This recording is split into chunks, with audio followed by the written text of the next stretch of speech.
Caríssimos, bem-vindos. Eu vou contar para vocês, rapidamente, o que esse cara chamado Kurt Gödel aprontou na vida dos matemáticos. Ele publicou muito pouco na vida.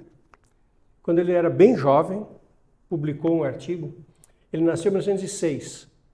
Quando ele tinha 25 anos, ele publicou um artigo com esse nome, sobre as proposições indecidíveis dos princípios da matemática e sistemas correlatos. Princípio Matemático era um livrão que o Russell havia escrito, junto com o Whitehead, sobre lógica matemática. Eu vou falar rapidamente sobre isso.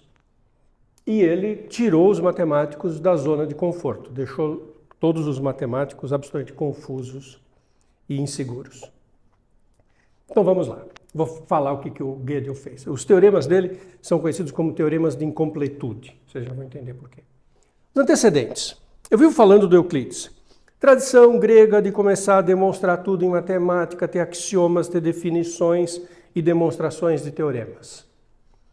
E isso se tornou o padrão da matemática.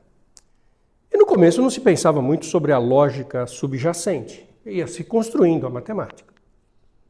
Mas eu já fiz um vídeo para falar dos 3 problemas clássicos.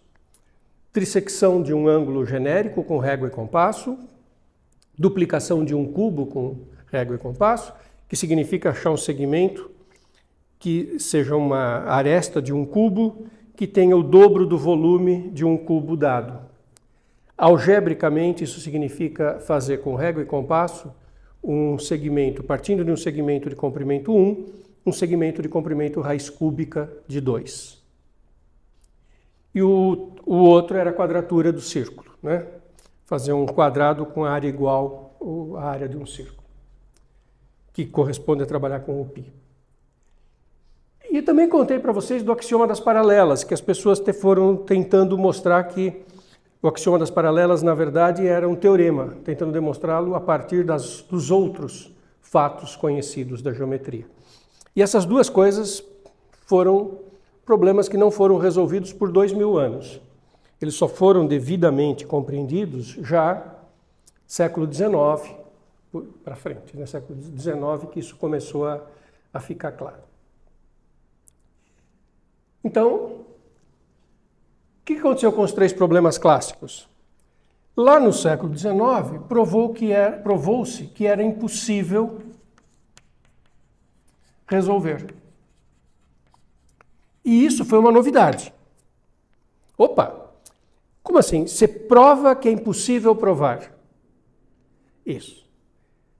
Com a abordagem algébrica, se mostrou que resolver os problemas clássicos, né, os 3 problemas, era equivalente a construir certos números, como raiz cúbica de 2. Isso se mostrou equivalente a resolver uma equação.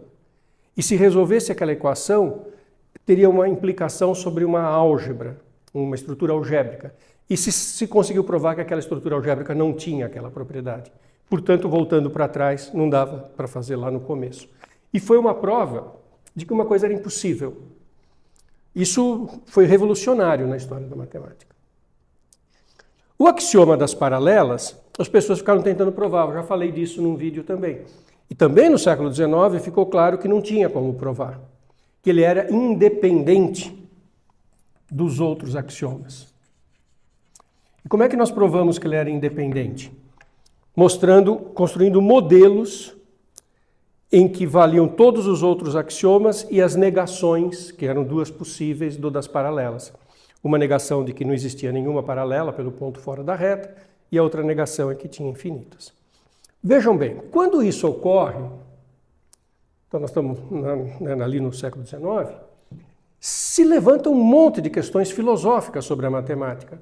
Essa questão do axioma das paralelas, então, não dá para provar a partir dos anteriores, era uma outra demonstração de impossibilidade.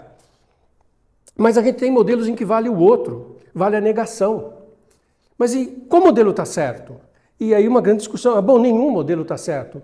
Qualquer um pode estar certo. A pergunta não é quem está certo. O modelo de Riemann, que é na superfície de uma esfera, é ótimo para as navegações aéreas e navegações marítimas.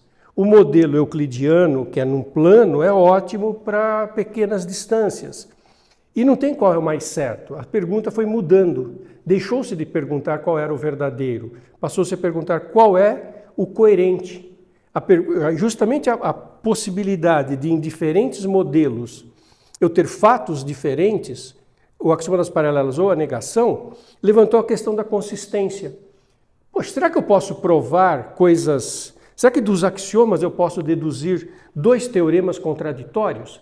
Veja, essa pergunta nunca tinha sido feita, e é uma pergunta que faz sentido. Você dá lá os axiomas.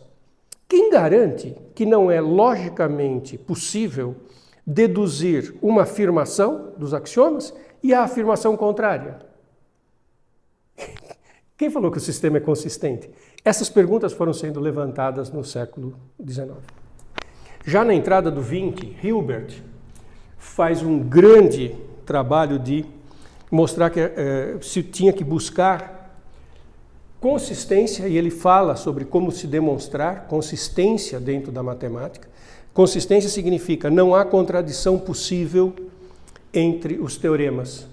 Os axiomas nunca vão levar a conclusões contraditórias. E também se levantou a questão da completude, de que nós vamos querer ter conjuntos de axiomas que garantam que todas as verdades possam ser provadas.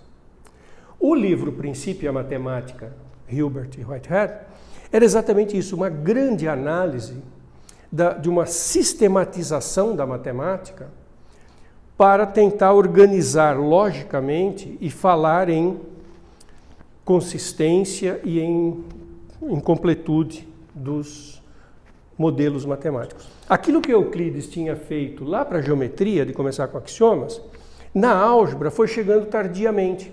Foi nesse momento que se percebe, se vai atrás de fazer axioma para a teoria de números reais, essa parte mais algébrica, também tentar axiomas para a teoria dos conjuntos. E a grande base, a grande raiz de tudo é a aritmética.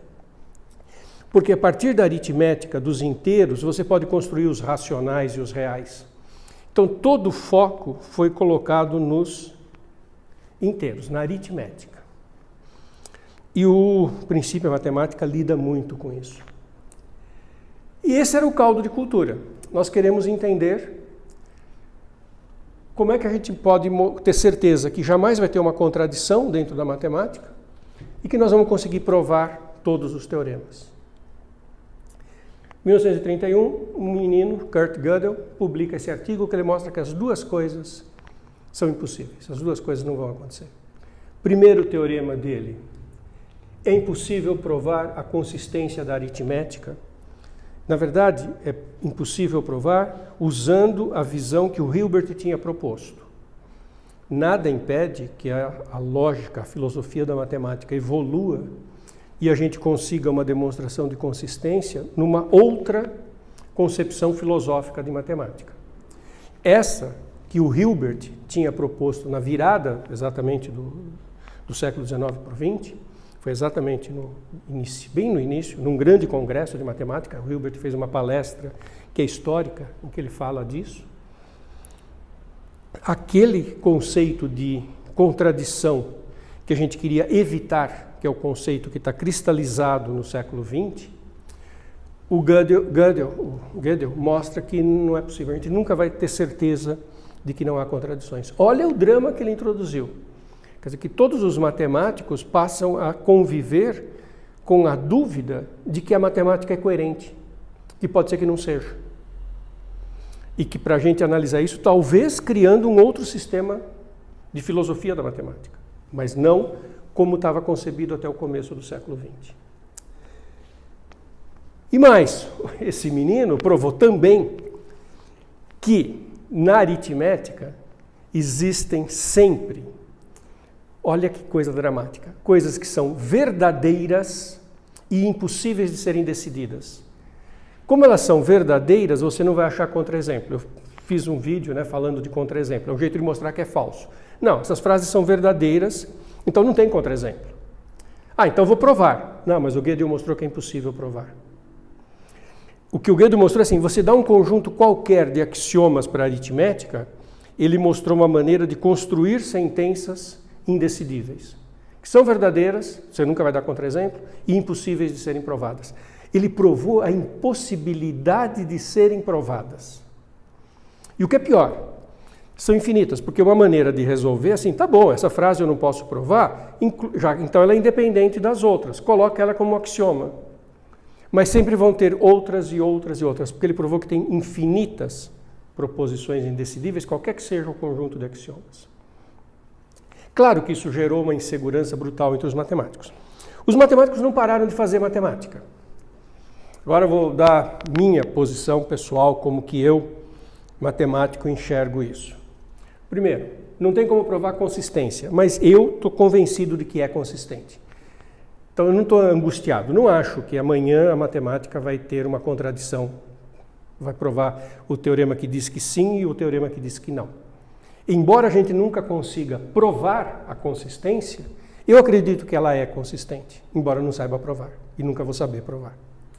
Então eu não fiquei muito angustiado com a conclusão 1 do Gödel. Agora a 2, vai que eu começo a estudar um problema de matemática e eu pego um que é indecidível. Que azar! Eu nunca vou achar um contra-exemplo para concluir que é falso e nunca vou conseguir provar. Exemplo, conjectura de Fermat. Vocês lembram, né? O Fermat que foi provado em 95 pelo Andrew Wiles, ficou 350 anos em aberto. No fim, provou-se. Mas e se ela fosse uma proposição indecidível? O Gödel provou que existem coisas que são verdadeiras e que a gente nunca vai conseguir provar. E, claro, nem dar contra-exemplo, porque elas são verdadeiras. E isso trouxe uma grande reflexão sobre o que é a matemática. Não é desesperador, não é pessimista, mas ela nos leva a pensar que talvez a gente tenha que construir novos sistemas de lógica, de filosofia da matemática, para continuar compreendendo e avançando nessa temática. Mas que é impressionante, é. Tem um livrinho, que está em português, fininho, chama Prova de Gödel, de 2 autores, da editora Perspectiva, que é muito fácil de ler, médio, e que tem toda essa história do Gödel bem explicada, como que ele constrói as sentenças indecidíveis. Legal? Ficamos por aqui.